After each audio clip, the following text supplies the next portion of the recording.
Assalamualaikum warahmatullahi wabarakatuh. Today, we will talk about an hot issues that occur in Malaysia, which is drunk driving. Drunk driving is a treat and deadly crime that causes many problems to the other road users such as drivers, pedestrians, and cyclists or motorists. This is actually a sad reality we face that a lot of people have been victims of this serious problem. Recently, the amount of road deaths in Malaysia has increased because of drunk driving. In this project, we will provide a few solutions based on our reading to cope with these drunk driving problems. What is the definition of drunk driving? Basically, drunk driving definition by Collins Dictionary is the offense of driving a vehicle after a person has drunk more than the amount of alcohol that is legally allowed. Meanwhile, in the legal dictionary, drunk driving is also considered as driving under the influence, which refers to operating a motor vehicle while one's blood alcohol content is above the legal limit set by statute, which supposedly is the level at which a person cannot drive safely. Next, there are three evidences that prove the seriousness of drunk driving problem, which are: the first evidence, according to the Star with headline, 158 drunk drivers arrested in KL in January. The second evidence, according to the Asian Post with headline, drunk driving on the rise in Malaysia. Just last week, a 39-year-old man was killed and his wife was seriously injured after their motorcycle was hit by a car driven by a man believed to be intoxicated. And 3 days ago, another horrendous accident was reported, where a suspected drunk driver rammed into a car and 3 other motorcycles. 4 people were injured and 1 person died at the scene of the unfortunate event. The third evidence, according to Malay Mail, with headline, Malaysia's drunk driving problem. How big is it? What the numbers actually say? According to Bukit Aman's Traffic Investigation and Enforcement Department Director, Datuk Azizman Alias said that a total of 3,992 motorists were arrested for drink driving during the 2018 to May 2020 period. In the Quran, there are a few verses that mention about the prohibition of the khamr. In Surah Al-Baqarah verse 219, Allah said that they ask you about wine and gambling.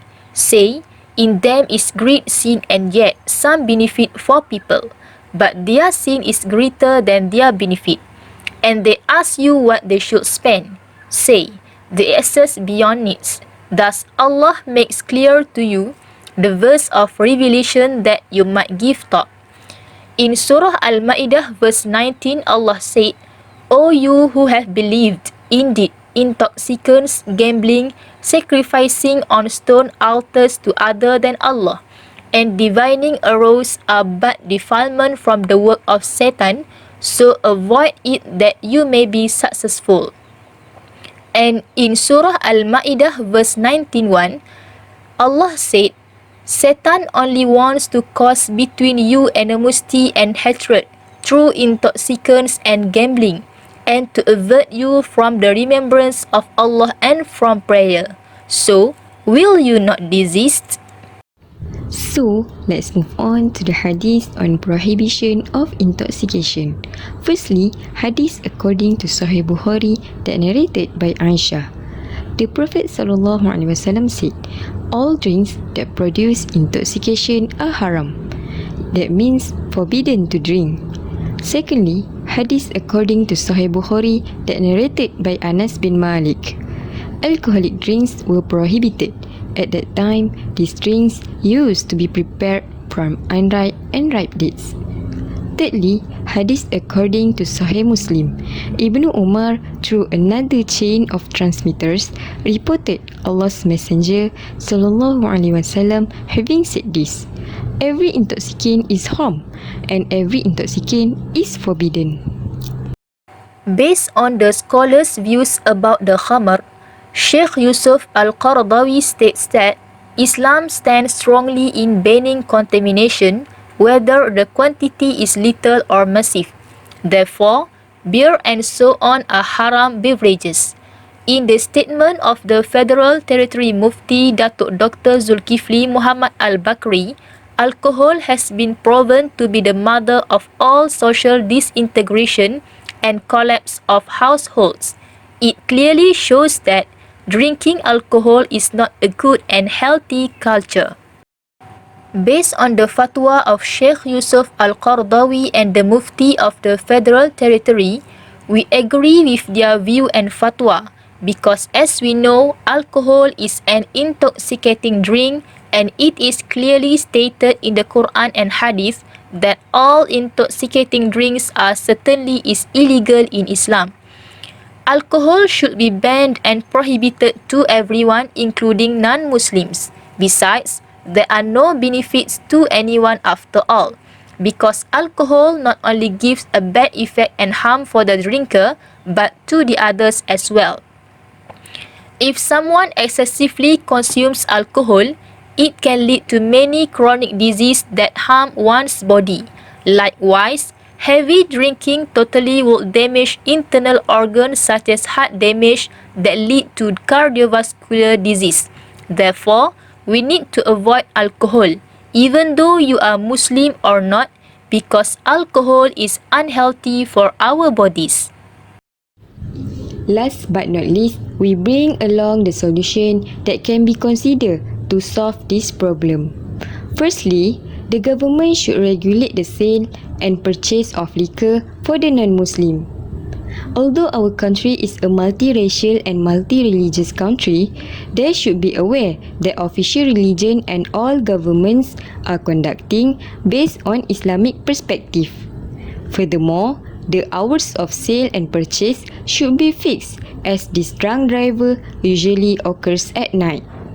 Secondly, among the ways to solve the problem of drunk drivers is the government must tighten the law and raise the fine imposed on drunk drivers. Regularly, as we can see, these drunk drivers belong to the rich people that are able to pay the fine and repeat the same problem because they are not afraid of the fine. Therefore, the government should take strict action to tighten the laws of the country, raise the fines, and also reconsider the rate of penalty imposed on drunk drivers. The previous two solutions are based on the government to handle drunk driving problems. In opposition, it is actually the responsibility of the drinkers themselves. If they want to drink alcohol, they need to consider other people for not to bring harm to them. There is actually a brilliant idea that we read, which is a designated driving service, also known as DD. This service has been practiced in other countries such as Australia and South Korea. Designated driving means the one who wants to drink alcohol needs to hire someone who is completely sober to drive them home safely using their own car. To be more practical, the nightclub or the bar should provide the designated driving service to make it easy for their customers.